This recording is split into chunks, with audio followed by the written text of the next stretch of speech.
people. Happy Tuesday.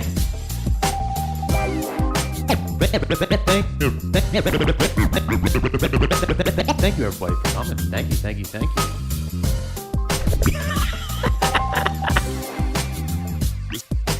It sound right. It sound right, boy. It sound right, sound right, boy.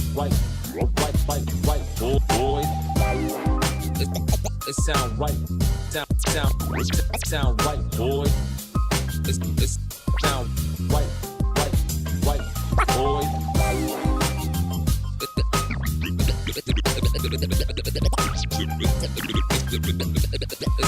It sound right, boy.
Thank you, everybody, for coming. Thank you. What a way to start the show. Thank you. I've been doing this show every week for how long, and it's like 50-50 if I get the song right.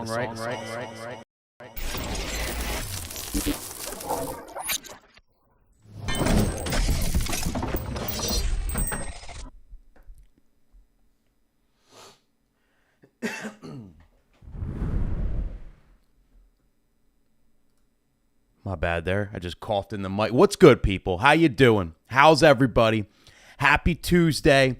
First of all, shouts to DJ D-Man. So I'm doing a wedding on Friday, and he sent me, he took the song that we always use for the intro, and he did a bunch of cuts over top of it. That was all DJ D-Man's cuts. So shouts to DJ D-Man.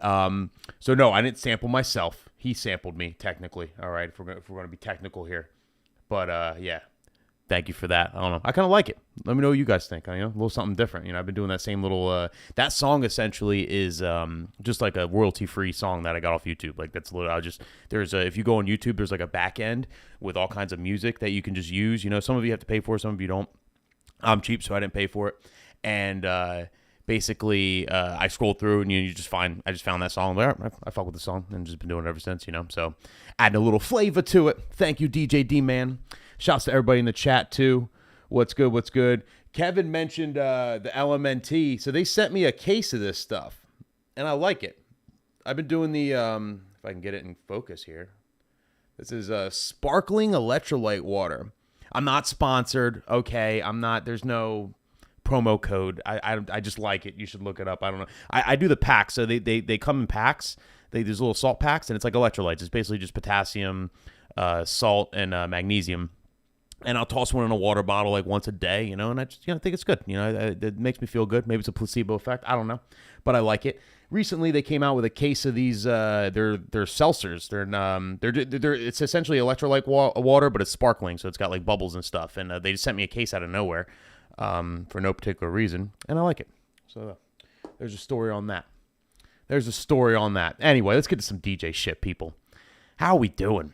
So this episode, I kind of just want to talk about how I prepared this weekend for my local hometown gig. And while preparing, I went through a couple lists, And I don't know, I learned a lot too, and I thought it was like really useful. And I think it's like something you guys should probably do too if you haven't already, like something I never really did before. So anyway, I had a gig at my hometown bar near where I live. It's called Uncle Ricky's, and you know, me and my wife hang out there sometime on Tuesdays. Like usually I get done the show, and then Tuesdays is our day to hang out. You know, we'll go hang out there and stuff. You know, we just love this bar. It's like cheap. It's a dive bar. It's like, you know, good vibes, everything. Kevin's been there. You know, so shouts to hi Kevin, he knows about it. But anyway, so I you know, if I have a off day, you know what I mean, like a Saturday or a Friday off, you know, I'll if they're down, I'll DJ there and, you know, hang out and, you know, hopefully bring some business and have a good time and whatnot. It's a hometown bar. Well, I committed to a very long set this past weekend. I ended up getting cut down because the weather, because it's like more of like an outdoor place. But regardless, I still had like a 5-hour set. And when you're going into a dive bar to DJ, right, it's not like a regular bar. It's not like a young people bar. You know what I mean? There's some young people there, but like there's a lot of old people there. It's like literally a mixed bag. So you kind of get there and you show up. And if you've ever been in this situation, I mean, I know a lot of people there, so it's a little different. But like generally speaking, like everyone kind of looks like, oh, God, it's a DJ. Like, come on, we're just trying to relax. We don't want to hear music at 5 o'clock on a Saturday. You know what I mean? It's like, how do you handle that? It's not like, you know, one of like a party bar in Philly, you know, you just hit the ground running, you show up, you start playing Mustard beats, you know, and you open for yourself and then you just rip after that. It's not like that. And even like throughout the night, you know, I'm not going to get away with like heavy remixes and drops. I'm not going to get away with heavy hip hop here. It's just not going to work. Like, you know what I mean? So like, I got to be really open format, like really open format. And you know, I think my crates are pretty stacked, but I was nervous about it too. So I was like, all right, well, I sat down and when I was preparing, I came up with the idea. So there's a playlist on Spotify that's called Billboard Number Ones. Someone made it. It's not even like an official playlist or anything like that. But someone, whoever that was, bless you, sat down and made a Spotify playlist and they continue to update it. And it basically has every number one Billboard hit from when they started Billboard hits, like 1958 to today, in order, okay? It's 73 hours long. Now, first of all, so just put that in perspective, right? There's 73 hours of number one hit songs. I mean, there's just no excuse of playing the same old 60 songs at every wedding. Like, you know what I mean? Or every gig you do. Like, there's just no excuse. We got to throw Uptown Funk in the trash at this point. There's just so many other things. You know what I mean? Like, think about that. 73 hours of just number one hits. That doesn't include the songs that hit number 2, number 3, the top 10 hits. We're just talking songs that were number one on the Billboard. 73 hours. Insane. So I'm going through this list, and I decided to make an entire crate thing from this list. And I basically went through. Obviously, I'm not going to be playing like love ballads and slow songs, right? So I'm kind of going through, and I started with the 60s. And I kind of just cherry picked all the DJable songs. You know what I mean? All the songs that I could use at this bar, essentially. And I'm going to show you that right now. And man, did it help me. It's really, really cool. Well, number one, it was cool going through it because you can kind of see. I recommend you guys. I'm going to show you guys what I made here. And, you know, you can take some songs from this. But, like, I kind of recommend, you guys do this if you haven't done this because it was so useful. Not only are you reminding yourself, it takes a while because there's so many, but not only remind yourself of all these hits or discovering these hits, like, wow, this is a number one hit. I never heard this song before. And then you dig deeper and you figure out the context of it and everything. You know what I mean?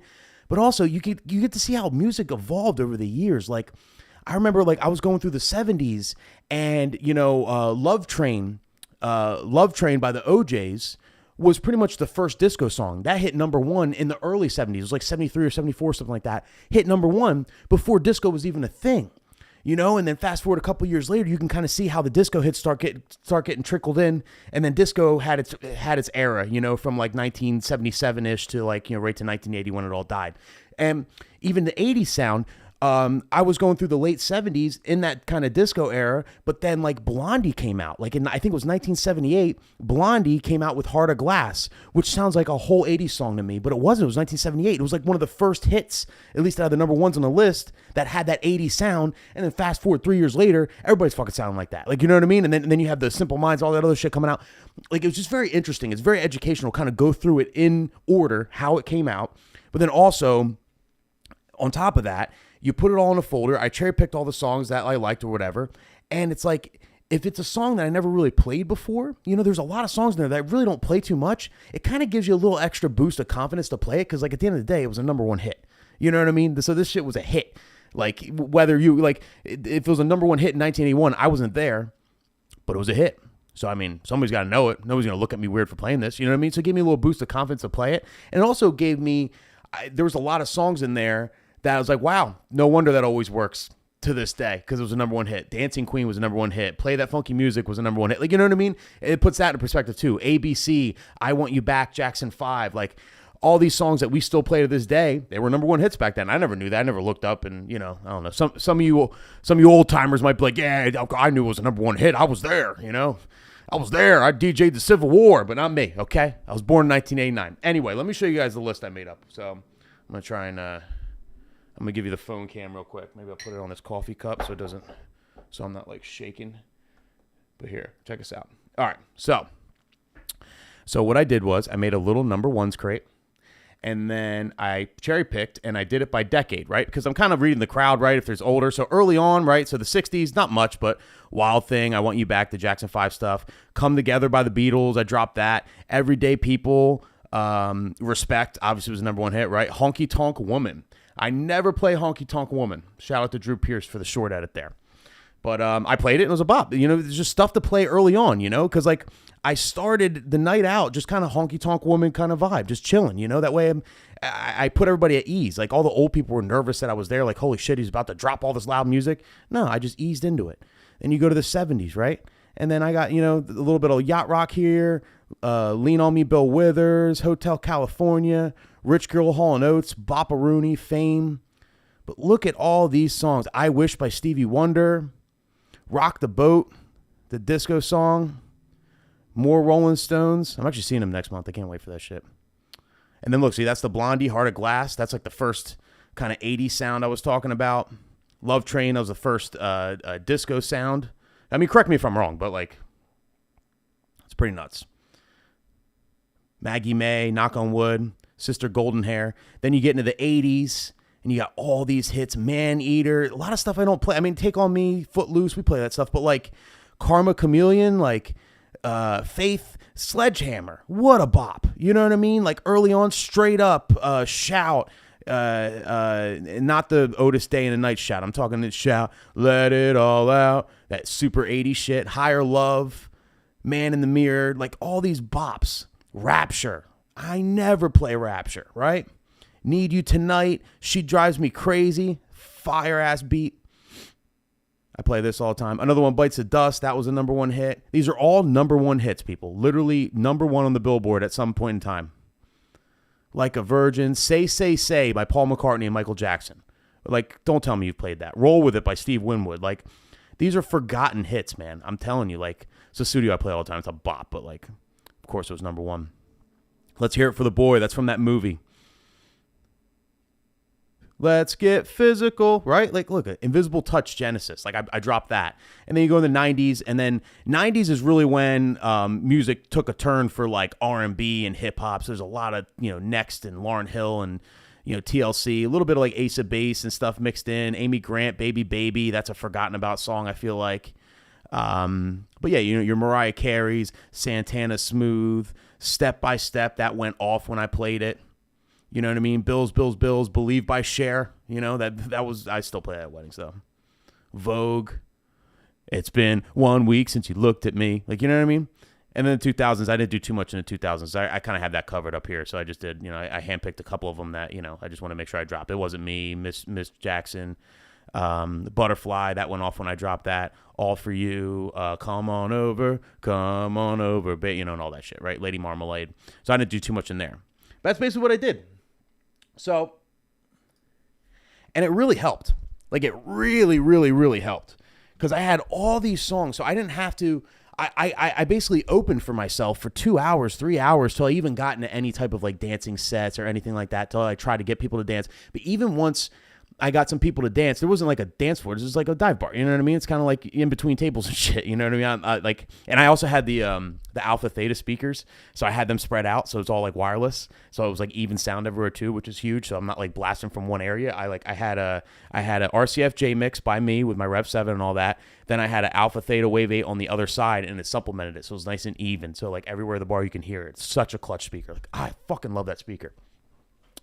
But anyway, so I kind of started, I mean, I guess I can go into my like little history, but like it just really, really helped. Like, I don't know, like it's first of all, it put a lot of music into perspective for me. And then now I'm going to go, I had this list to like go by, but also I'm going to filter through this list too, like moving forward, and insert some of these songs into my wedding crates. I'm going to insert some of these stuff in like my bar open format crates and things like that. I have gigs like, for example, I'll do like the lobby bar at Hard Rock, and you're playing in between bands. And early on, it's an older crowd, so you want to play 70s, 80s, stuff like that. And then later on, you get into other stuff. But, like, you know what I mean? I do have other gigs, too, where I could use this stuff. And, like, it's just, there's so much forgotten about shit. Like, DJs, if you have not gone through #1 hits of Billboard, I highly, highly recommend it. You will learn so much. I think it's great to have these crates lined up.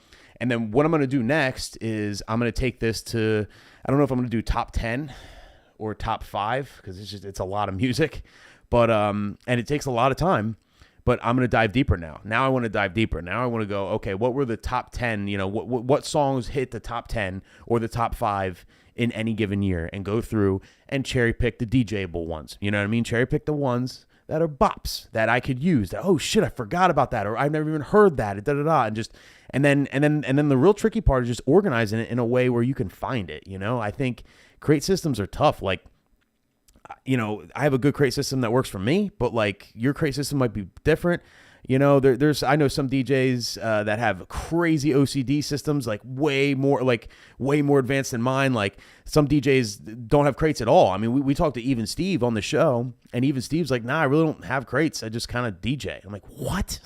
You know what I mean? Like, and some DJs could just rip like that. Like, I don't know. Like, it has to make sense for you, but that's the tricky part. Like, you kind of go through and you cherry pick all the songs, and I'm putting them into these folders, but now I have to figure out how to intertwine them in my other crates so I can easily find these songs when I need them most, you know? So I'm not like sitting there with Serato face, as they say. But I don't know.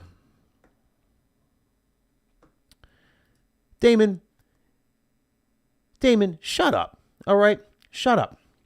You get off my channel right now. Get off my channel.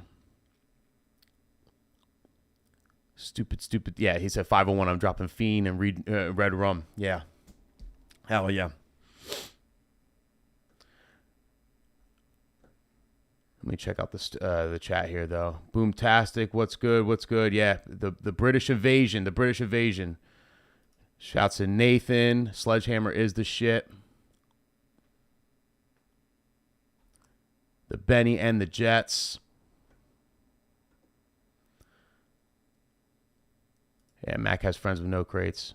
Promo Only's Platinum Collection is my go-to. Yeah, I have the Platinum Collection on here too. So, and if you guys don't know, that wasn't was that Promo Only though? Are you sure that was Promo Only? I thought it was its own thing. Like, to my knowledge, this was right before my time. As I was becoming a DJ in the 2000s.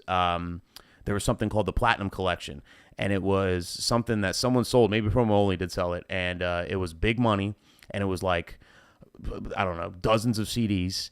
And it was pretty much like every hit on that CD. You know what I mean? So like it just had all the hits. And it was like that's what you used at weddings. Like you had pretty much everything you ever needed was in that Platinum Collection. And then there was like the bootleg version. So like people would buy the real one. It was probably hundreds of dollars, probably big money back then. Any older DJs that like were there and bought it, like let me know like how much it was, who made it, all that stuff. But like, or let the chat know. But then a lot of DJs bootlegged it, and they would and have it all burned discs. And then basically when I started, we would have all those CDs in a book, and you would have to keep that on you even after we went digital. Like even after we got like, you know, PC DJ or virtual DJ or Serato, whatever you're using, you still had a CD player, and I still kept the Platinum series on me at all times just in case the computer crashed. And that was like my ultimate backup until probably 2009.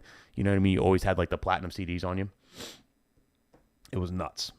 But yeah, I still have them in here. The problem is I think, yeah, Damon's right. I think it was put together by DJs. So they're not all like, some of them are like vinyl rips. So like they're not all the best quality. So like I don't have like a lot of platinum left on my computer, but like I still have a good amount. But I ended up replacing a lot of it with what you call it, like with remastered versions and stuff like that, because some of them are just like shitty, or 192, 160, 128. All right, so how much did it cost? Do you remember? There was definitely like an official version that like it cost a big money, I think, and like that was one of the big investments you had to make. Like, but it made it easier. I mean, before they had that, before there was Platinum Collection, if you wanted to be a DJ, you just had to buy all the records, and it was just outrageous. It was you're spending I don't know how much a record, you know what I mean? Like, and you couldn't even find everything too. It was so hard. Like certain DJs back in the day would get booked just because they had certain records, you know. I talked to a few old timers around here. There's some of the old timers around here would get all the mob parties back in the day in Jersey because they had all the Frank Sinatra records and stuff like that. Like they were the only ones that had all the music that they wanted to hear, which is kind of crazy. You know what I mean? You just couldn't get those records back then for whatever reason. Yeah, PC DJ was my first software too. So it's illegal to post older songs on record pools. I'm not saying record pools don't, but like it's illegal. So generally speaking, it's hard. There's not a lot of older songs on record pools. Record pools are only supposed to be for songs within the last 2 years. You know what I mean? So they're like, because they're like promotional records. So like if they're promoting the latest records, and that's where you get them. As far as getting a back catalog, I mean, you got to make friends with a DJ or something to get their Platinum Collection, you know what I mean? Or like, iTunes, shit like that. I mean, it is tough though if you're starting now. But what's cool too is if you're starting now, in the meantime, I mean, you can use BeatSource. BeatSource has everything, or Tidal, you know what I mean? But BeatSource has all the edits, so you can have like, you know, remixes and intros and outros and acapella ends, all that stuff. So like, I think it's more useful with BeatSource for sure. And BeatSource pretty much has everything now. There's only a handful of labels that we or artists like the Beatles is giving us a really hard time, and some of the Jive Record stuff, you know, your Backstreet Boys and shit is giving us a hard time, but we still have a lot of that on BeatSource through compilation albums and shit like that. So, you know, it's still out there. Yeah, like $500. Yeah, $500 for the Platinum Series, and we're talking like $19.99. You know what I mean? So that's like $5,000 now, but it's still big money though. You know what I mean? It's a big investment. That's crazy. He's got the original. Yeah, DJ D-Man. Yeah, Sweet 16 and Mitzvahs, candle lightings with records. Yeah, it's brutal. That's brutal. Hell no. Hell no. What's good, Aiden? DJ One Chance, what's up? What's up? What do you use besides social media to get more wedding inquiries? Nothing. Social media is all I use, to be honest with you. I don't know. I mean, it's for me, it's a combination of using social, you know, being transparent and posting what I do on social media, so like live mixes and things like that, and then handing out cards at events. You know, still word of mouth and stuff. Still get referrals. You know, if someone's at a wedding and they liked my style or whatever, you know, and then they ask for a card, I give them the card, and you know, so. Those are the two ways, though. It's really kind of simple, you know. It's got to be transparent. You got to show what you do. You got to show live footage of you MCing, live footage of you mixing, like, so people know what they're going to get too, you know. And then you end up landing the right parties. You know, all my weddings they know exactly what they're going to get with me. Like they want that. Like, you know what I mean. I never have to really step outside of my comfort zone at weddings because I'm so transparent online. And I think that's a real big thing that DJs sometimes sleep on. You know what I mean? If you're not transparent online, and you kind of just want to book any wedding, then you're constantly in a position where it's like, holy shit, I don't know nothing about this music. Holy shit, I don't know, you know what I mean? And I've been there, and it's hard, and like it really does get a lot easier when you just like you hone in on a style, and this is how you mix, and this is how you DJ, and this is what you like to play, and yada yada yada, and then you get more weddings just like that, and it's fun at that point. You know what I mean? It's fun.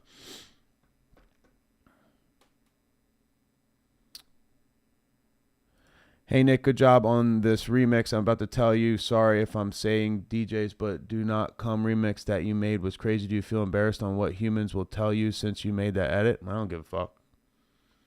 Honestly, don't give a fuck at all. Nope. No, I don't give a fuck at all. 487, when you wear from $5 all the way to $28 back in the 90s when I was DJ Vinyl and they were so heavy to carry. You had your milk crates full of records and you had them all organized. Yeah. And that's a whole nother, how you guys had to organize those. I never like did the whole vinyl thing, but like it's after my time. I started with CDs. I could have started with vinyl, but it was just easier to start with CDs. You know what I mean? Because it was just cheaper and everything. Because I started in 2004. But back like you vinyl guys that actually did vinyl and carried all the milk crates and stuff. You also had to have an organization somehow, like some kind of alphabetical order, or maybe you had a dancing crate and a dinner crate, or like you had to be able to find these records too. You know, which is I don't know. I can't imagine. So much harder, so much more expensive. Why is the mobile app versus the desktop version so different when it comes to Beat Source? That's a question for the engineers. I don't know. I mean, all I know is they got a team of nerds in a back room somewhere that are constantly working on upgrading and fixing all, like, you know, not just fixing, but like just constantly evolving it, upgrading it, and you know, every aspect of our system is constantly being worked on. Even the back end system where we're like adding tracks and making playlists and all that, all constantly, you know, they're trying to refine it and make it more, you know, quicker and so we can easier update and stuff like that. And the same thing with the apps and everything. It's just they started this company from the ground up. Like they started this whole Beat Source thing from the ground up. You know, they bought Pulse Locker and that was it. And then everything else they made from scratch. So just working it out. You know what I mean? Just working it out. But rest assured, we got a team of nerds working on it 24/7. 24/7. Yo, what's good, brother? Cannoli's on the chat for the best DJ talk show on YouTube. I don't know about that, but said put the cannolis in the chat. Shouts to El Salvador. Yeah, I can imagine. What's up, Sidekick Nick? I couldn't imagine cassette tapes. Who hears DJ on cassette tapes? That just seems just that seems like that seems like a hipster thing to do back in the 90s. You know what I mean? Like saying, no, I'm not going to do vinyl. I'm going to do cassette tapes. I'm going to rewind these bitches. I got to remember to rewind them at the end. That's got to be annoying. Some kids don't even know what cassette tapes are. Like, it's crazy. You show like a teenager cassette tape, they don't even know what that thing is. What's good, Chris Kelly? How are you, dude? I still DJ CDs and vinyl. I only use my laptop in case I don't have a certain song I do. Can I afford Serato like every human? Well, Serato, just so you know, man, I mean, Serato comes with, you know, a mixer. So like if you, if you buy a controller, and there's a million levels of it, you know, most of them will come with a version of Serato. It might be Serato Lite, Serato Pro, depending on, like, you know, what controller you get. But, I mean, you can get a Rev 1, you know, what is that, $300, $200, and it'll come with Serato DJ Lite, and you can, you know, use it and stuff. So it's actually a lot cheaper than it used to be, for sure. So Steve said me. So you DJ with cassette tapes? Holy shit. Holy shit. Holy shit, you guys are lunatics. Holy shit. DJ Tools was first. Was that the first, like, compilation of music that you can, like, buy? So, like, a full collection of hits, you're saying, Donovan? Daddy motherfucking lack. What's up, bro? Oh, my God. You mad. So many of you did cassette tapes. Holy shit. Look at this chat. I can't believe it. So a combination of, wow. Do you think Pioneer would release a Flex 10, but with motorized jog wheels to compete with the new rumored Rain Performer? I don't think so. I mean, who knows? They don't tell me about future products until, like, they're here, essentially, like, till they're ready to launch it in a month, and then I have a meeting, and then, you know, then I get to know. So, like, I really don't know. But I don't think so, man. I don't know. I think Serato or Pioneer's like leaning into the whole battle shit, you know, battle mode, and Rain is like keeping it going with the more traditional setup, you know what I mean, like with all that. So like, I think it's like their own. I don't know. I don't think so. Maybe though. Who knows? I mean, you know, whenever Rain comes out with this, if it's a big hit, you know, then, you know, the market has to answer. You know, if Rain crushes Pioneer with this new thing, then you know, then Pioneer's going to have an answer for it. So who knows? Maybe they're working on it right now. Who knows? I don't know, though. As an old-timer DJ, still rocking. I look up to you, man. Question. Thanks, bro. Question. How do you deal with people in the audience giving you bad vibes and shit? Do you just ignore or look the other way? Yeah. I sometimes let people get under my skin. I'm not going to sit here and say I can just, shake that shit off. Sometimes I get pissed. You guys know I'm intense. If you watch my videos, I can get intense for sure. Even Steve said it best, though. We had him on the show, and I asked him, and he's got a good mindset. Even Steve's just like, listen, at the end of the day, we're DJing. I get to DJ for a living. If that's the worst part of someone giving me a bad vibe or whatever, and then also the empathy thing, where Gary V, if it's the same, someone hating on you in real life while you're DJing is the same as getting a hate comment on the internet, or Damon telling me I'm being boring on YouTube. It happens, and you just gotta let it roll, roll off your shoulders. You just gotta just keep it pushing. Every once in a while, I get pissed. When it's always like a lady. It's like some entitled lady throwing her cell phone in my face, like, "Why don't you play my song yet?" I'm like, "Bitch," but I gotta relax. You know what I mean? But I still don't like show it. I'm just I'll just call security. That's it. If it's at a wedding, it's not. You just gotta ignore it. Just gotta ignore it. Gotta keep it pushing. Every wedding, if it's at a wedding, I'm just telling myself, every wedding's Super Bowl. Every wedding's Super Bowl. Every wedding's Super Bowl. Like, we just gotta just roll with it. Roll with it. That's it. Yeah, I agree, Sully. I want to do an all vinyl set one day. I think it'll be fun. I really do. I think people still enjoy it. I think it's a cool niche thing. You would play a vinyl set way differently than you play with a computer, more long mixing and more kind of just smooth. I love the sound of vinyl. I think it's like a warm, kind of crispy, kind of, sitting by a fireplace type thing. Like, I don't know. I really like it. There's a thing, I'm doing a couple dates. Shout out to Near Dark Entertainment. I'm doing a couple dates in Atlantic City at Bally's, and they do a Disco Sundays. And I have a couple of those this year. And I think I have 3. And the first one I'm going to do on my computer. I'm going to go and, but my plan is, just telling you guys out loud, I guess. I don't know if the guy's going to hear. But my plan is I love disco. And I know disco pretty well, I would say. Like, it's just one of my favorite genres. So I'm going to go do one with my computer, regular, right? Everything goes well. And then I want to pitch it to the booker that, would you be opposed to me doing it all vinyl? And then the last 2, I want to do it all vinyl. And literally, like, I think it'll be a fun challenge for me. Like, literally bring my techniques out, everything.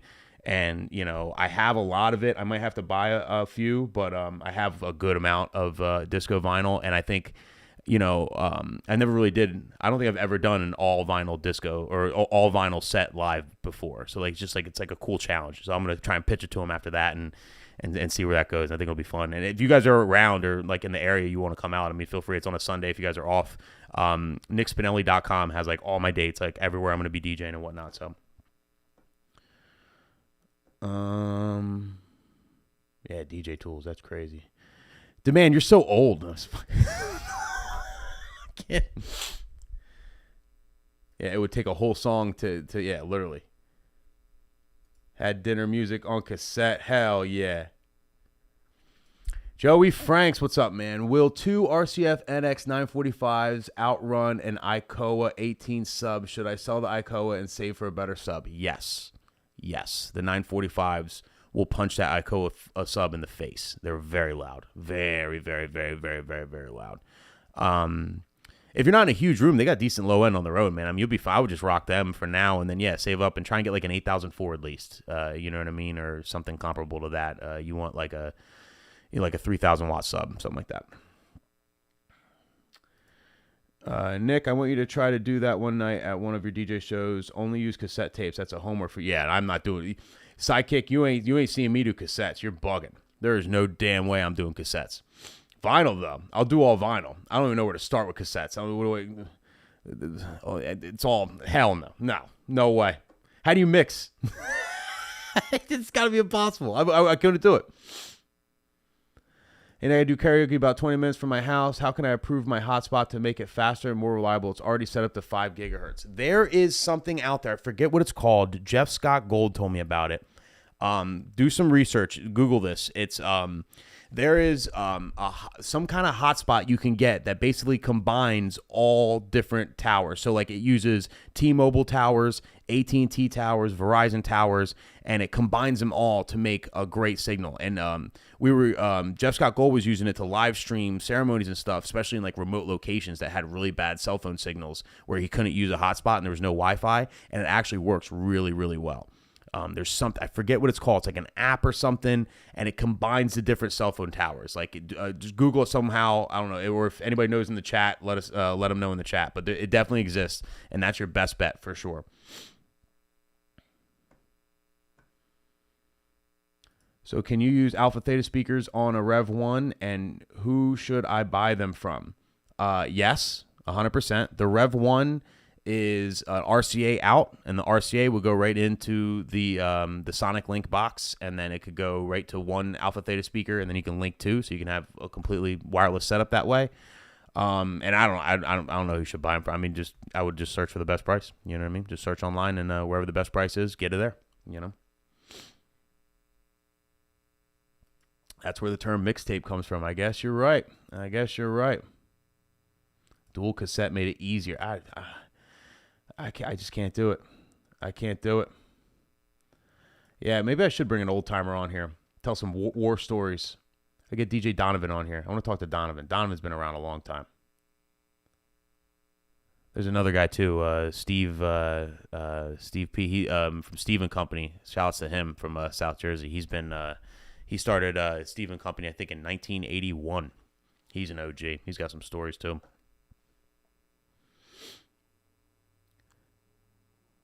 Hey, Nick, if it was up to me, I would do a redo on our wedding reception, have you come DJ for your... Oh, thanks, man. I appreciate that, bro. I just did a disco set on Saturday. It was a blast. I tried playing some 80s and had to be careful. Somebody said, hey, that's 80s. Yeah, there's so much good disco, though, and it's amazing how much it came out in, like, just those 2 years, 3 years. It's such a short era, like, you know what I mean? And, like, oh, so many hits. So many. I have, like, some crazy disco crates. Yeah, well, the Demand, do you know what it is? Or Demand, could you text Jeff and ask him real quick, and then maybe put it in the chat so we can? It's going to be hard for him to search. Hey Nick, I have a DDJ SB3, but thinking about buying a Flex 6 to have a bigger size jog wheel and the standard buttons layout, along with Serato record box compatibility. What do you think about it? Yeah, I mean that would work. I think the Flex 6 is a little older though. I mean, I would. Generally speaking, if you're going to invest in a new controller, unless you're getting it used or whatever, you can get a good deal.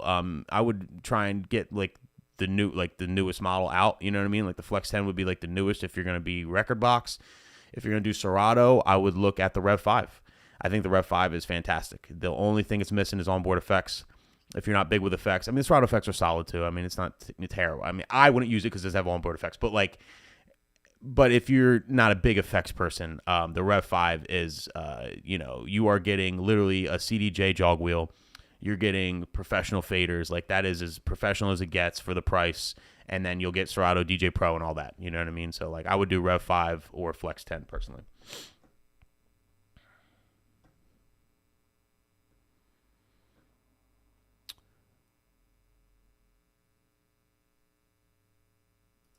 If Alpha Theta was smart, they would have the Sonic Link inside the Omnis Duo. Yeah. I feel like that's where it's going. I mean, it's a pretty they didn't do it yet, but I mean it's pretty, why wouldn't they do that, right? I mean, it does make a lot of sense. They should have done that for sure. Hey, Nick, I have a set of QSC K12s and the KS112. When using them, I feel like I need some more bass. Would you recommend a 705 to play in the background? What's a 705 again? Is that the 15-inch sub they have? I forget, honestly. RCF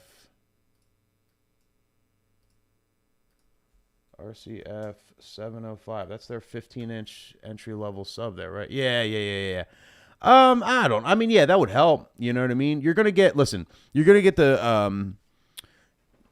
biggest low end out of an 18. The bigger the sub, the more the low end. You know what I mean? So like 18 is always gonna be the best answer. You know, those K12s are solid speakers. You can kick them down a flight of steps. I mean, they're very well built and whatnot. I think they're a good bang for your buck. putting like an 18-inch, like a 708, or like just an 18-inch in the middle of those two would solve your problem all day. Like, you know what I mean? Or even QSC makes one. It's the 181, the KS 181 from QSC. You know what I mean? That'll be night and day. If you get two of those and then have two stacks, that's real best case scenario. But Mix Factory, I use S11 and Cross 12s in my DJ furniture. I got a Rev 7, and I have an S7 and Technique MK7s for my Twitch stream. So I have like 3 setups. The Rev 7 I use for bars and anywhere I have to bring something. And the Techniques in the S7 lives here for Twitch whenever I hop on. And then my furniture goes to every wedding. Rishi, I do not. I mean, I've done weddings where like maybe like the bride or groom is Indian, or like there might be like a little bit of tradition here, but like not a full on like, I know that you guys do like parades and shit, and like the day before and the day, like I don't do anything like that, because I just there's especially in my area, there's DJs, there's like Indian DJs that like specialize in that, and they crush it and they know exactly what to do. Like I'm not like I don't want to take on anything that I can't do the best job of. You know what I mean? So I never even like went down that road at all. Just like I was playing earlier, you know what I mean? Like I kind of like have my niche, like that's why I put a lot of like content online and stuff, and it kind of tracks the couples that like want exactly what I do. You know what I mean? So I'm never kind of like outside of I never have a wedding that's like outside of my realm, and it makes it a lot easier, smooth.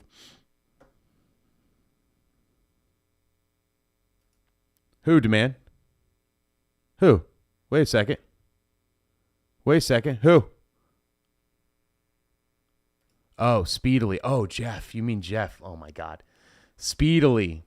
Speedily is the Wi-Fi or the hotspot where it'll combine signals from different towers. Speedily. Thank you, sir.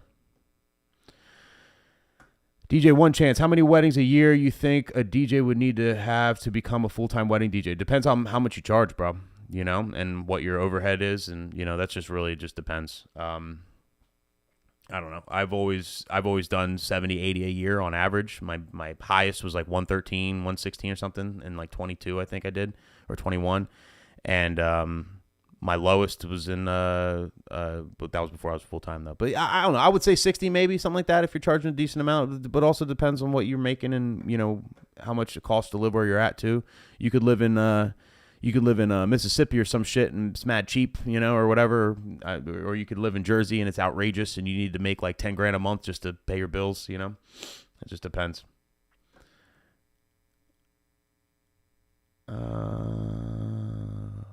487, forgive me. Who is Bad Boy Bill?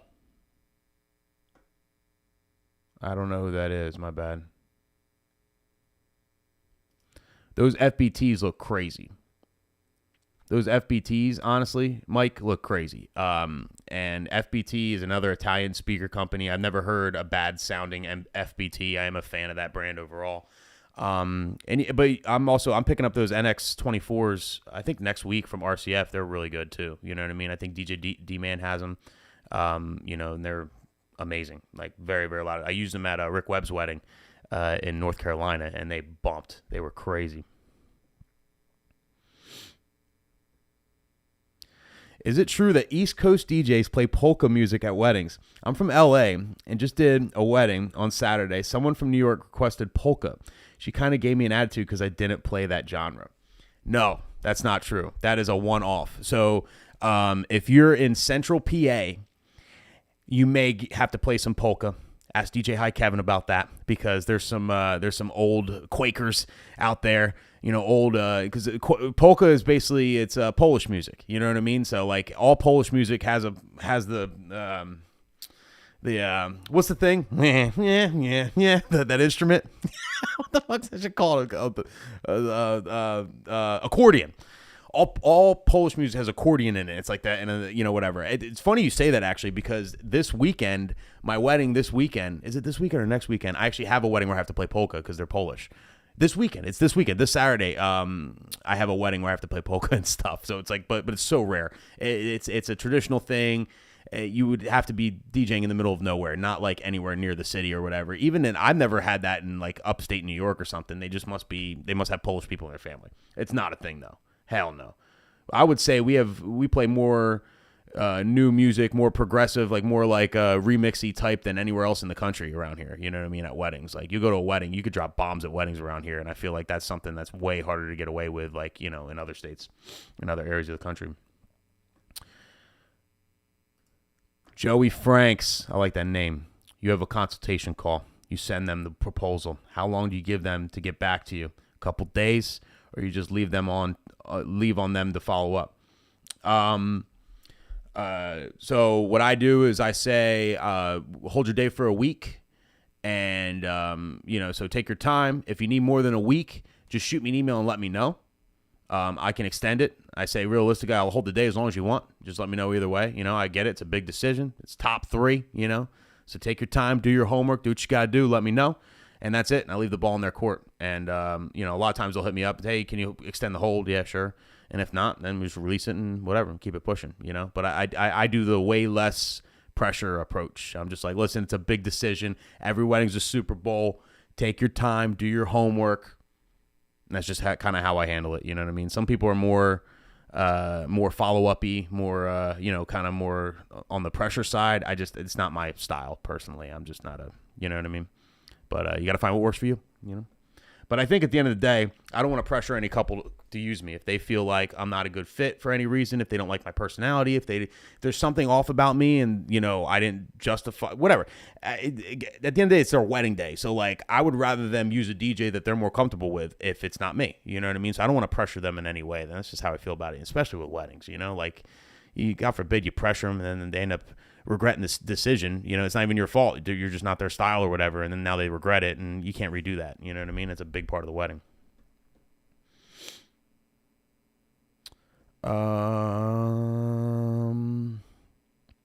Sidekick Nick, what do you think of the Harbinger brand? It's good if you're it's good if you're not a DJ and you're just throwing a party and you want to have like something really loud, you know. They're not good speakers, man. They're not good at all. I would never use them in a million thousand years. You're better off with Alto, you know, or look at, the ZLX EVs, you know what I mean, or like or the QSC K12, things like that, you know what I mean. It's going to be couple $100 more for those speakers, but like you get so much more value. They're going to last longer. They're going to sound better. Like the Harbingers is absolute trash. Everything about them. Would you ever let your buddy Santi leak any test products? No. What do you mean leak? Like if I'm on an NDA, I can't show anybody, man. Like I can't mess around at all. Like, you know what I mean? It's a confidential business, you know. Sure as hell won't let them leak it. Have you seen the curated DJ sets on YouTube? Curated is the same name of the channel, based out of Boston. They have some fire open format sets mixing all genres. No, I'll have to check it out, bro. Yep, Polka's only play. Yep, I know that.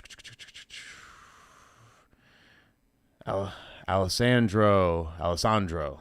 Nick, do you have any tips on how to practice mixing? My basic techniques are solid, and I don't think I would use more complicated techniques in my real sets. Really kind of lacking motivation. It's really, you just got to practice. I mean, have a setup at home. Make it as easy as possible for yourself. I think some people can get hung up. I mean, I know I have. You can get hung up on just like, I'd love to practice, but I got to set up my mixer. I got to set up my controller. I got to set up a speaker. I got to run the wires, and then I got to break it down afterwards. You know what I mean? Like that can be an easy excuse for a lot of people to just be like, I'm just not going to practice. You know what I mean? Like I don't feel like I'm basically setting up for a gig. I'm setting up for a small gig just to practice at home. Pain in the ass, right? Make it easy on yourself. Save up a little money. Buy an extra controller. It could be your backup too, so it's worth it. It could be the Rev 1, something cheaper, whatever. It doesn't have to be like a Mac Daddy or whatever. But I would buy a separate setup, maybe buy a studio monitor speaker, $200 or something, and just like find a place in your home to have it set up and let it live there. You know what I mean? Like let it live there so it just stays set up. So like it just makes it easy on you to practice. And then all you have to do if you want to go practice, I just go over here, I turn my shit on, and I just practice, and that's it. So it makes it easier just to start the whole process. And then when you're practicing, just play around, have fun. You know what I mean? Just try mixing some different songs together. Just get in a groove, just play some music you want to hear, or maybe practice if you have a set or things you do normally at your gigs. Play it out loud at home, but try it in different ways. Listen to other DJs and try and mimic what they do. So you kind of understand, like if you hear DJ Demand drop a song a certain way, take those same two songs and try and drop it that same way. And then it's like, all right, now I know how to mix that way. And then now apply that same concept to other songs, and that's kind of how you can learn. I'm not saying to bite mixes, but a lot of the techniques I learned, it was easier for me to just take the same two songs DJ AM was mixing and then try and recreate exactly what he did. And then once I recreated it, it's like, okay, now I know how to do this technique. And then now I took that same concept and I applied it to other songs and other mixes and figured out what songs worked best with that technique. Dropping it on the one, beat mixing, using EQs, learning how to use stems and incorporating all that. Like all that stuff is just takes a lot of practice. And then another great place to practice if you don't want to just be by yourself is just to hop on Twitch. Even if you have one or two people watching, you're live streaming. It's just, when stems came out, I loved it. I was like, oh my God, but I had to figure out I've been DJing my whole life without stems. So I had to figure out how to, make it work into my workflow. You know what I mean? I had to figure out how to use stems, put it in with my mixing. You know what I mean? I had to get used to it.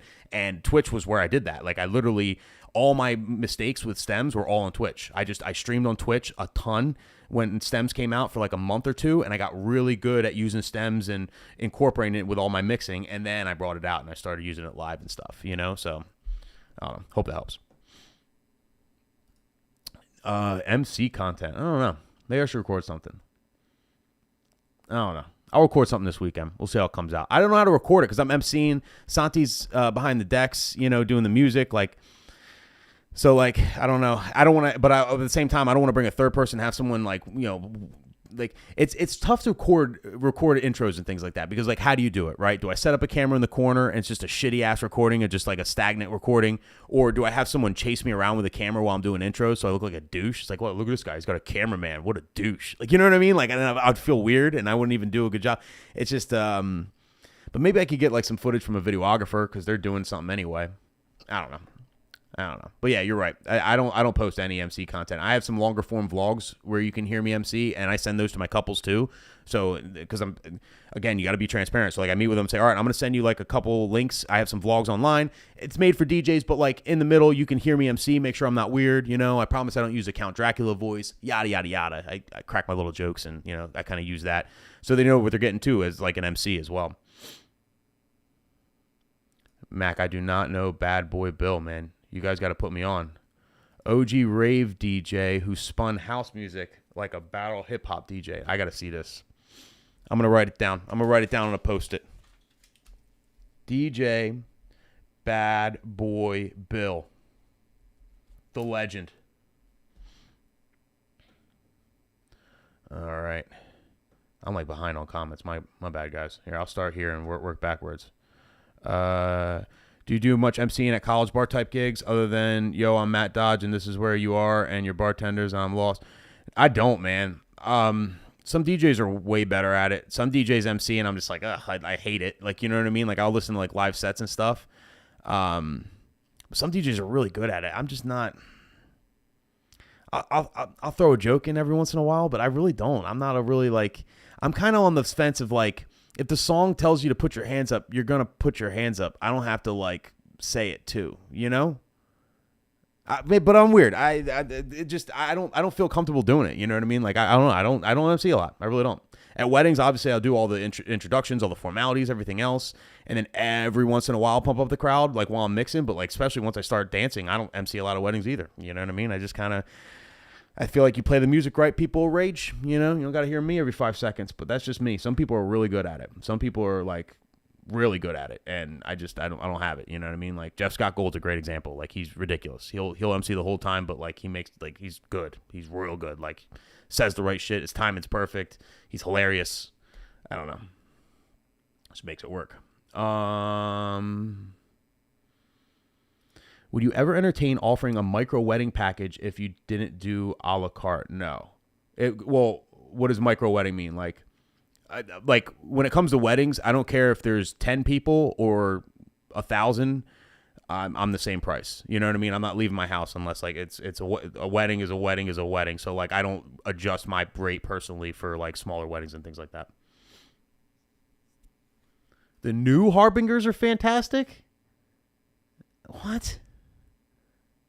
What, did they come out with like pro line or something? How do you handle the stress that comes with starting a business, trying to transition from a hobby to full-time at the moment, but it really feels like a lot from time to time? I don't know. You just bury it deep.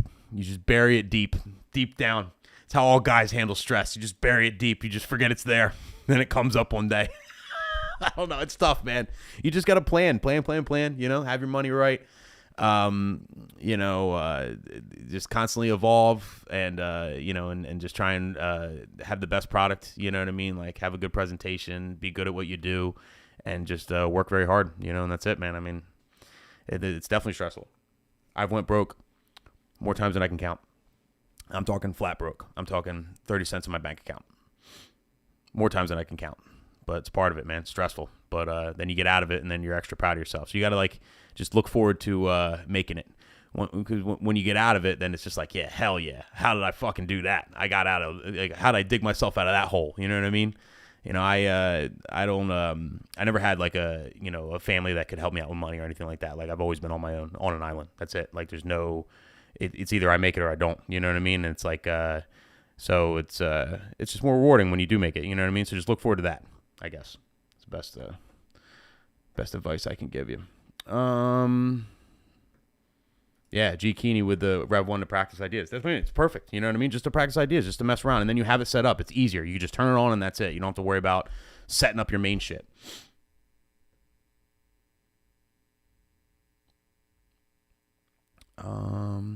What's your opinion on the column array systems? They're cool. Column arrays are good. They have a different dispersion, right? They're different than like regular tops. So like if you have an echoey room, column arrays will work a little better. You're still gonna have an echo, but it's not gonna be as bad with a column array. They don't throw as far. So they're good for certain situations for sure. And I like the look of them and everything. But I mean, there's some situations where I prefer regular tops too. So it just depends on where you're at. You know what I mean? I think like outdoors, you have to have like a regular top. Like the column arrays don't throw as far. So, you know, if you're in a big outdoor situation, the music will die halfway. You know what I mean? Like it just has a different dispersion. So, you know, you just got to choose where you use them and whatnot. But generally speaking, you know, from most gigs, I mean, yeah, they're great. All the systems are really cool. Do you use a spectrum analyzer to notch out frequencies for a mic? I just scan over and over again for open channels. I don't know what that is. I'm gonna be honest with you. I do have a touch mix, and we ring it out through like a multi-band EQ, if that's what you mean. Especially with lavaliers and stuff, it helps with feedback for lavaliers. You know, just the 3-band EQ isn't enough. Like sometimes they're just so sensitive, it's just impossible. But I don't know about a spectrum that's like above. Do we got any nerds in the chat? Explain this to me. I don't know what I don't know what Joey's saying. I'm not that smart. Nick, where can I find a schedule of typical wedding night? Wait, where can I find a schedule of a typical wedding night to send to a couple? I have a couple that is struggling to figure out how the night should go. When it comes to timeline at a wedding, I always say that really the venue and the photographer dictate the timeline. I kind of go with the flow, number one, because the venue and the photographer have time-sensitive things they have to get done. You know, the venue or the caterer or whatever, they have food that can get cold, things like that. Photographer might have sunset photos, and then they schedule out the whole day based on photos, getting ready, all this, right? So that's more of like a strict schedule. They might be leaving early. You might have to get certain things done. So they kind of dictate the timeline. But beyond that, if they're just asking you to make the timeline, which is a little odd, it doesn't usually happen like that. There's a million ways you could do it. It just depends on what area you're in. The traditional way, or I guess the most generic way would be intros, first dance, parent dances, any other special dances, blessing speeches, and then dinner. And then after dinner would be your bouquet garter, your cake, your anniversary dance, anything like that. And then you just kind of dance the rest of the night. That would be like kind of the standard. But there's a million variations of that. I mean, some people cut the cake before dinner, some areas of the country, some In our area, a lot of times we have dance sets before dinner and shit like that. It just really depends. You know what I mean? Don't do a dance set before dinner if you ain't from around here, though, because everyone will be like, "What the fuck are you doing?" And it'll bomb. You know, it can go. It just depends. It depends. You gotta don't risk it for the biscuit. All right, shit. Let me go down here. My bad, guys. I'm like behind here.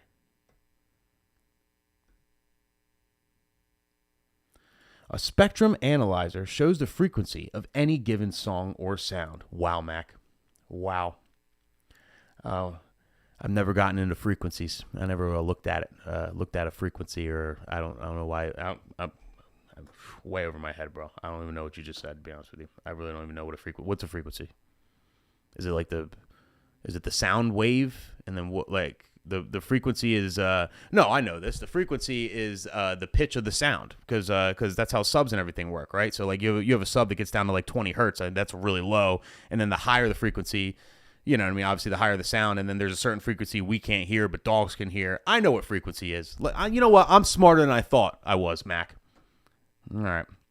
Of weddings that you get from SE, how many have you booked from meeting the couple to putting the deposit versus just being assigned? I'm 100% referral, Mike. So, meaning, I mean, there might be one-off wedding every once in a while that they inquired with SCE and then they picked me. But 99.9% of my weddings, they just inquire, they say they want me, and then they book me.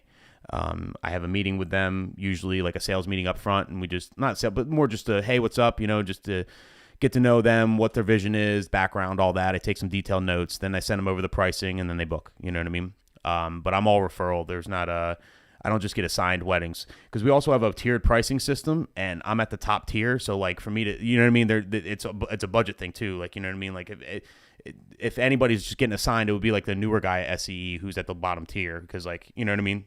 It's really just referral based, 100%. Oh, Nate's got his tinfoil hat on. Wireless mics. I've always been a Shure guy, but I've never used anything else. So I can't tell you that Shure is the best. They've never let me down my whole career. I currently use the SLX D mics. So it's the digital SLX mics. I think they're great.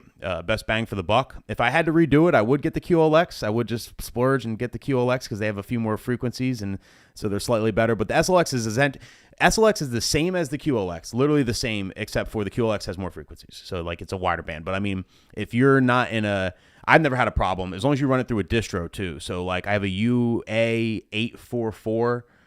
Basically, it combines the signals of the mics, and then it amplifies the signal as well. So like if you're running multiple mics, you only need 2 antennas. So it combines the antennas, and then it amplifies it as well. So like you really never have a problem with dropouts. I've never had a problem with dropouts, and I'm in a very busy airspace. So, I think SLXD is like definitely the best bang for your buck, or whatever the new. Maybe they have something newer now. Honestly, DJ Demand would know if he's here. Demand is up to date with the Shure mics for sure. I work for SCE, and they use DJ Event Planner. I also work for 3 other booking agencies that kind of like they essentially book like club and bar gigs. And then I also have individual bars or clubs that book me like just direct, like Penn State books me direct. There's a place called the Lost Fox in Virginia that books me direct. So I use all their systems, but what I really do to keep me organized, because I have gigs coming from a lot of different places, you know what I mean? So I don't like double book or fuck up somehow. I have a Google Calendar system. So I just have Google Calendar, and every time I book a gig, whether it's a wedding, bar, club, whatever it is, I put it in Google Calendar exactly, and then that way it's my master calendar, so everything's laid out there, so I can truly see like everything I'm doing.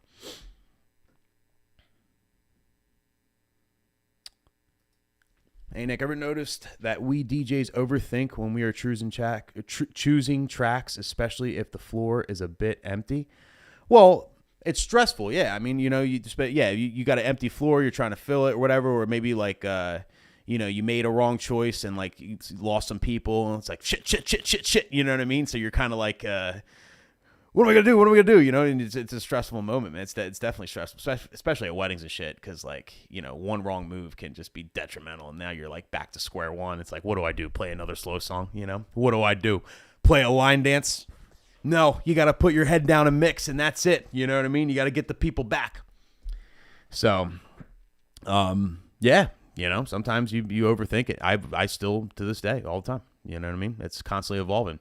The crazy thing about DJing too is like, because music constantly changes, and then people get older, and like, you know what I mean? Like, what I was playing 20 years ago is completely different than what I'm playing now. And then 5 years from now, I'm going to be playing different than it constantly evolves. It's not like a trade where, you know, you learn the trade and that's it. You're good. Like, you know what I mean? Like you learn how to do plumbing and that's it. You know how to pitch a drain. You're Gucci wherever you go for your whole career. You just get disgusting. If you're a painter, you get good at painting. You know how to paint a wall, and you're just ridiculous at it, and then that's it. And then for 30 years straight, you're just ridiculous at painting, and you get just DJing's not like that. Like DJing, like the skill is the same. Like you constantly get better, but like, you know, mixing and all that. But like what you play and how to handle every situation is always different. So it's rewarding because it's always different. So it's kind of fun because it's not the same old 9 to 5. You know what I mean? It doesn't get boring that way. But there's also a lot of stressful moments, and it's also like you can't get too complacent. You know what I mean? If you just like get complacent and kind of play the same stuff, eventually it's gonna bite you in the ass, and you're gonna be at a party like, holy shit, I don't even know what to play for these people, and you're like behind. You know? But I think doing bars and stuff really help with that. I think everyone should do at least one bar. Just get out there and just, where there's no pressure, there's no bride and groom, there's no, you know, whole big, you know, $100,000 wedding. It's just a bar. All right, it's just a bar. There's nothing that could happen that would be detrimental. You know what I mean? So you can just try different music. You're going to get requests at a bar that, oh, wow, I never even thought of playing that. You could take more risks. It's just, you know, that's why it's definitely important. Just one bar. You know what I mean?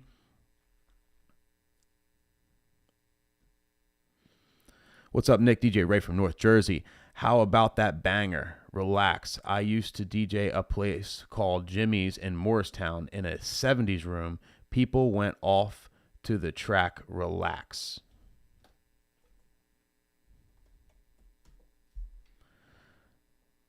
Relax. Crystal Waters?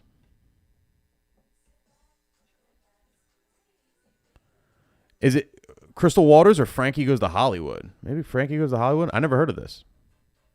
Ooh. Oh, I heard this. Relax. Don't do it. Oh, I know what you're talking about. Oh, that's going in one of my folders. Thanks, bro. See that? Learn something new every day, people. Relax. Don't do that. No. That's super 80s, I feel like.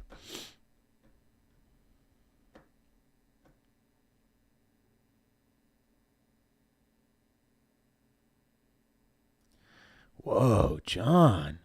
Glad to see this is an actual show this week and not just an hour-long shout-out session and discussion about Twitter. Don't fake the funk, Nick. Keep it real. Damn. Well, I don't remember talking about Twitter. I will say Kova does a lot of shouting out. He's the thing with Kova. Kova's good people. And, you know, he's got a big show and everything, and you know, I like having him on. The thing with Kova though is he has a show, so he does a show like every week, and he's been doing it for a long time, and so like he's always paying attention to the chat and kind of shouting out, and like that's his style. So when he goes into an interview setting, he does the same thing.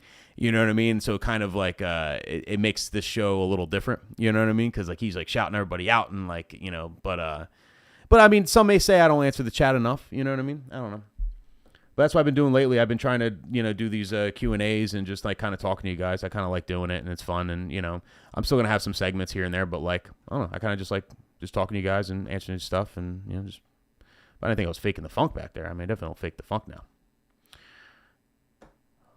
Never see me fake the funk. Hell no. All I do is bars because it's a second gig, and I got to keep my skills sharp. Hell yeah.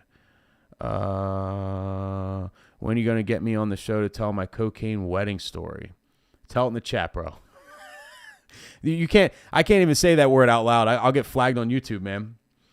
It's you're not allowed to talk about drugs and stuff on YouTube. It's in the terms and conditions. So if I have if I have an extensive conversation about that, I can't get a strike for it for sure. They don't want to promote anything illegal, even though I'm sure it's a fantastic story. We'd have to like replace the words with other words or something. I need to start a new music library from 0 songs. What do you recommend? I recommend getting Beat Source and streaming it. That's the easiest way. Adding some playlists. There's I have tons of playlists on there. There's any situation you got a playlist on Beat Source, and you can stream the music right there. So it's like, a couple bucks a month and bang, you're good overnight. Nick, what do you recommend for taking control of crate organization of Serato? Wipe it out and start from scratch? Yes. It depends where you're at right now. Excuse me. If you're if you have a good base right now, then don't wipe it out. But I mean, if you're kind of all over the place, sometimes it's best to start from scratch, and really just start with, if you're going to start from scratch, if I would start all over again, I would just do it based on the gigs I have coming up. So if you have a couple weddings coming up, then like I would focus on, make crates for those weddings and then build upon that. And then let's say you have a bar, then you make it, you know what I mean? And then just evolve it and build.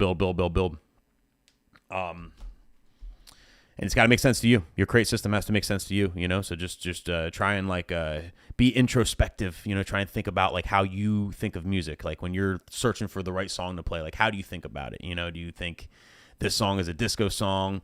Like even if it's not a disco song, but you think it's disco, put it in your disco folder. That way, at the end of the day, you got to be able to find it. I think don't get too caught up in technicalities when you're organizing your music. Do it more the way you think of it. If I think this sounds like an 80s song, it's going to my 80s folder, regardless if it came out in 1991. If this is a white girl song, it goes in my white girl folder. You can have different crates, different folders based on, what I mean? Like make sure it's reflective of how you think, because it's only for you. And at the end of the day, as long as you can find your music while you're DJing, that's all that matters.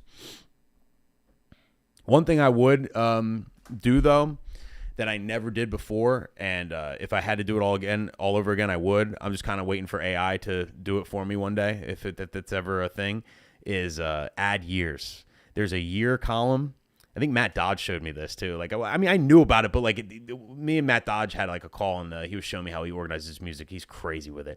And the Serato does have a year section where you can literally put the year it came out, and that's so useful, because if I'm looking at a crowd and they're in their 50s, then I'm gonna 50s to 60s, I'm gonna hammer the 80s, you know what I mean? So just to be able to go 80s and find out what songs particular, you know what I mean? I don't know, it would just be useful information to have in the Serato, and I never did that.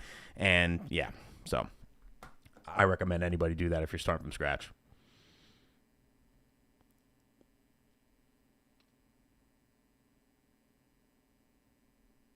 All right, what we got here? Do you keep all of your music in one master folder and only separate them once you build your Serato crates? I do not. I'll show you. I got my shit up anyway. You kind of should do that. I don't know, but there might be a limit to how many songs you can have in a folder. I mean, let's talk. Let me just show you real quick. So, I gotta get this cup so we can keep it steady. I don't want to. All right. So this is what you do, guys. Okay. Number one, when you have, I have all my, sorry. Hold on. All right. So I have all my music on my internal hard drive. Okay. So everything's inside here. I don't have an external hard drive. If you're doing it like that and you're using Serato, the number one thing you want to do is you go into so this is Nick Spinelli, right? You want to have all your music in your music folder, because that's where Serato looks for music. You don't want to have it on your desktop. You don't want to have it outside. You want to have it in your music folder. That's where Serato will automatically look. If you don't have it in your music folder, number one, then it's going to take a little bit longer for Serato to do searches, and it's going to bog down. Then in my music folder, that's where I keep all my music. I have my music separated. So Serato backup, that's from Serato. That's automated by that. And then I have acapellas. Artist is just a folder. Beehive I got from somewhere. Bridal music, Broadway. You could do everything in one folder. I kind of have it separated based on where I got it. You know what I mean? And I don't know, kind of where I got it. That's and I kind of regret it. I wish it was more concise, but that's kind of how I did it. And then, but every folder has so there might be subfolders here. So I have like our acapellas, but then this is all going to be straight MP3s, right? Every folder is MP3s. So what you do is when you have a folder, so now every folder with MP3s, you go over to Serato, and then you go to Files, you go to Music, and then when you load it, you want to make sure if you load a folder, it has nothing but MP3s, and then you just drag it over here, and then that's where it all lives, right? So all these top crates here basically mirror my my folders that are directly on the hard drive, like within my music folder, okay? Then from there, I have Hot Fire. I have update folders, right? So that's where I just do all my updates, and then I organize it. But then Hot Fire is where everything lives. So like my weddings, it's like wedding ceremony, cocktail hour, dinner, doors open, upbeat, slower, right? If you guys want to know what's in these crates too, I have like a link in the description or whatever. Speeches, acoustic covers, classic rock, da-da-da. See, this I actually took out. Another thing I do too is like when I'm DJing, if there's a folder that I won't use at all, like let's say like I'm DJing, this is like my wedding dance folder and I'm DJing, but I know they're not going to like funk and disco, I literally take this whole crate out, so when I'm searching none of the funk or disco comes up, you know what I mean? But then I have everything organized below like this. So like this is all based on the other stuff. So these are all made in Serato, you know what I mean? See 2020s, look at this. I actually took that out. I wasn't going to play any 2020s or 2010s at, not much at Uncle Ricky's, so I took that shit out. Latin beats I wasn't going to play. I took all that shit out, see. DJs. This. EDM.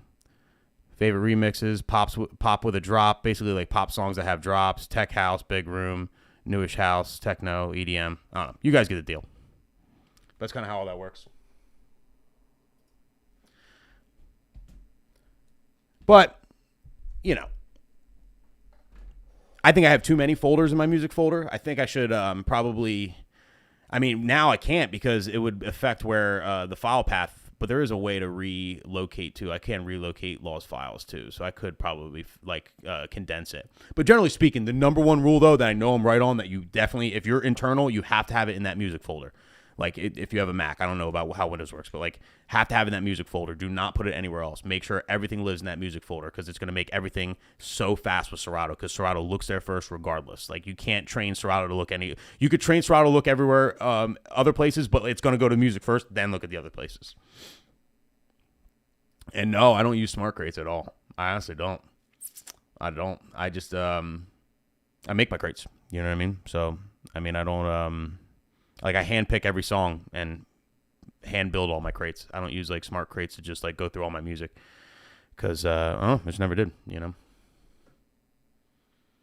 No, I do not sell the actual files. It would be super illegal. They'll put me right to jail. Right to jail. And I work for Beat Source, so I got to be careful, man. They would make an example out of me. You know what I mean? Like there's no way I could get away with that. The labels will literally, I'll be that guy. You guys remember back in the day where LimeWire was a thing and like we were, you know, Napster and all that. And we were downloading torrents and getting all the music for free. And life was grand. I was like 12, 13. And then one day the record labels made an example out of these college kids. I'm pretty sure it was like 2 or 3 college kids. And they literally got like life in prison or something. Like they threw the book at them. And it was like the example, and everybody's like, holy shit. And everyone just deleted their LimeWire and Napster and stopped doing it. Because there was like, no way. You hear about those college kids? Their life is ruined. Like, you know, from doing exactly what we were all doing.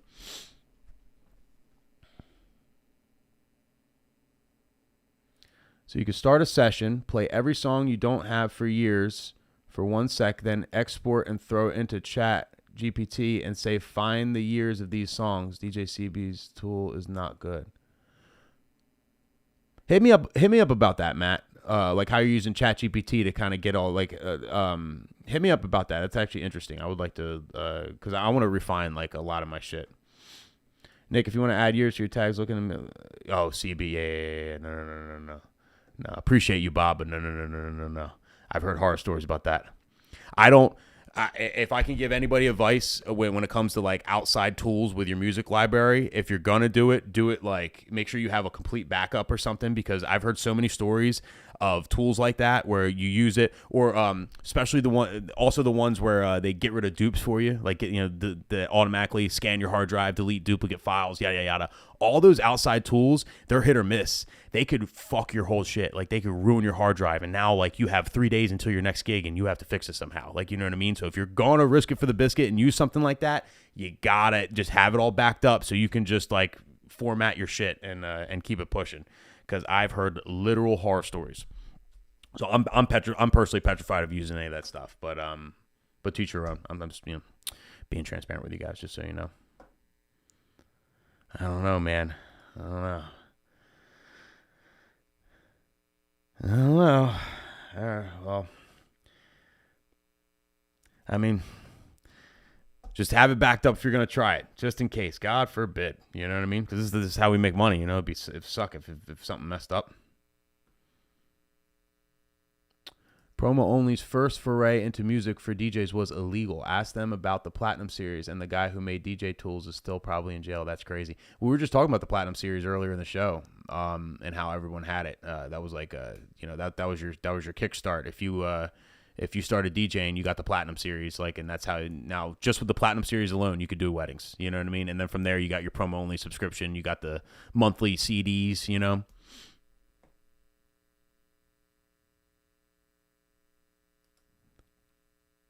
Hell yeah. Lexicon, is that for duplicates, right? Lexicon. And tag editor, I'll forget the name, but it's ways to do it automatically. Yeah, I don't know. What's good, Metro? How you doing, bro? I've been having a issue where I can't select some of my crates in Serato. Have you had that happen to you? I have an old MacBook using old Serato, and it might need to get a new Mac related. You can't select? I've never had that happen, man. I don't know. SZ2 for my backup, but thinking about Rev 5, what are your thoughts? Well, the Rev 5 is going to be a lot smaller. The SZ2 is huge, so you're going to save some space there. The Rev 5 has a better sound card. It's better platters. Overall, I mean, it's a superior. It's a lot better than the SZ2. So yeah, I think it's definitely a good move. And you'll have fun on it. You'll love it. Like I like the Rev 5 a lot. It's a really good controller. Really good controller. There's no onboard effects, but neither does SZ2. So you're good. And you're gonna save all that space. SZ2 is a tank, man. It's a big ass controller.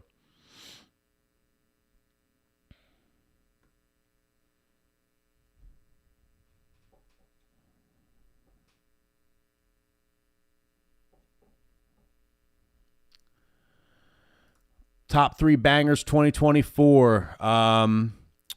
What's poppin'? Fuck the club up. Like that. Carnival. Carnival goes crazy. That new Kanye song. Yeah. I guess I just named hip hop, but.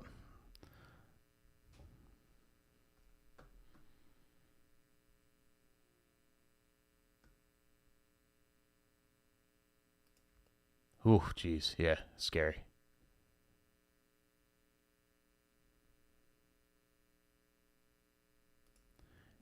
Yeah, so Daniel, what you want to do if you have a Mac, you want to do Time Machine. So, and you buy a hard drive. You buy a hard drive, an external hard drive that's the same size as your internal hard drive of your Mac, and then you set it up with Time Machine. It's really easy to do. And then if you want to back up, all you do is just plug the hard drive in and do a new backup, and it does a complete copy of your, not just your crates and your music, but the whole computer. So if I ever lost my computer, I just plug my Time Machine hard drive into my new Mac, and it'll just make my new Mac this Mac. You know what I mean? It literally just copies the whole thing. It's really easy. That's what I do anyway. So I got a bunch of like external hard drives with Time Machine.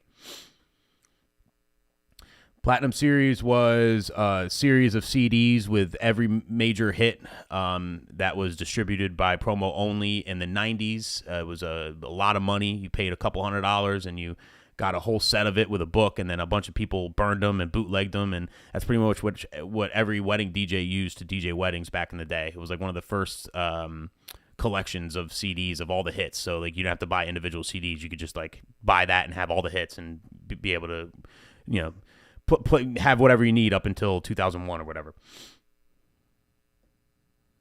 Yeah, 40 CDs. It was 40 CDs. Yeah. Yeah, what's up, Chris?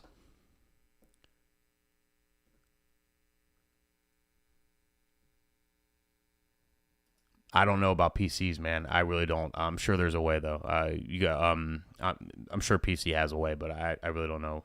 I just use Mac, so. Not Like Us is going crazy. Wow. That's good to know. All right, I'm going to do a couple more people, and I'm going to head out. I just realized what time it is. Holy shit. Time flies. All right. With so many weddings, how do you prepare for each wedding each weekend? I have a very few weddings, and I'm spending hours just for one wedding. Okay. All right, I'm going to answer this, and then I'll be at. So so I have a finals meeting probably like 3-4 weeks prior. I take all my notes, talk to them, go over everything, phonetics, make sure everything's laid out, timeline, ask all the appropriate questions. Now I know everything that's going on for the wedding, everything I need to know. First dance songs, formalities, what kind of music they want to hear, do not playlist, all that stuff. I get all that stuff in a row.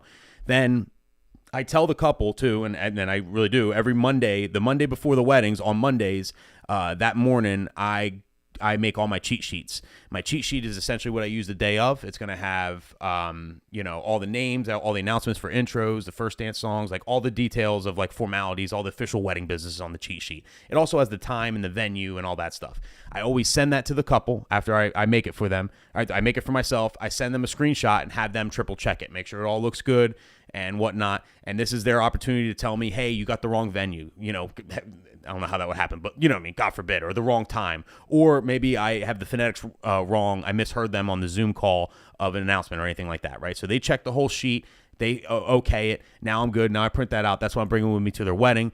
And then for the wedding, I have a crate. So I'll have a crate with the couple's name. I have a formalities crate, which is first dance, parent dances, cake cutting, song, last song of the night. Any formality songs goes in the formality crate. And then I have a dinner crate, a dancing crate, and a slow stuff crate. And the dinner crate is any dinner music they would want, any requests, you know. So then I go through their whole request list and then I organize it, you know, dinner, dancing, or slow stuff. Sometimes I do more organization, like sometimes if they have like, let's say they have like some more club shit, like remixy or like hip hop stuff like that, I'll have a dancing later crate and then I'll have a dancing early crate, right? So I'll play some stuff early and then save some stuff for later when everyone's wasted. You know, I organize it that way, but I have everything already organized in crates. So all the requests are laid out. So I never do requests off a piece of paper. I have it all in crates. And that's it, man. I show up 2 hours early. We set up and we rip. And, everything's planned out. Everything's good. You know, do not playlist. Demand showed me this. I never thought of it. I basically, especially if it's an extensive do not playlist, I basically go through and I play all the songs. So I blew them out. So in Serato, I play them so they're blue. So now I'm not even going to look at them. So I don't have to worry about playing them again. That only works if you reset your plays every time you open Serato, but I do. So that's how I avoid do not plays. If there's a shout out to a song, let's say like I'm playing Dancing Queen, I got to shout out Aunt Donna. Well, I'm gonna literally change the name of the song. Like in front of Dancing Queen, it's going to say, shout out to Aunt Donna. So when I go to play it off the request list, it's right there in Serato. And I'm just like, all right, shout out to Aunt Donna when I play it. And then I delete the Aunt Donna and keep it pushing, you know, little systems like that. But you just got to prep. But once you have systems, it doesn't take too long to prep. I mean, some weddings take me a couple hours because they have crazy, batshit fucking crazy playlists. And then another tip too, on the way to the wedding, if they have a playlist like on Spotify or Apple Music, pop it on your whip. Listen to it on the way to the wedding. Get in the zone. You know, it's because you'd be surprised if you just, even if you're not even paying attention, if you're just driving down the road and you kind of skip through all their songs that's on the playlist, later on when you're DJing, they're going to pop into your head. You know what I mean? So like I'm in a disco set, you know, the disco song that was on their playlist is going to pop into my head and I'm going to remember it, you know, and that really helps too. So that's my quick how I plan for weddings thing. All right, people. Well, thank you so much. Happy Tuesday. Thanks for joining me. Love you all. Have a great week. Crush your gigs this weekend. And I'll see you guys next Tuesday.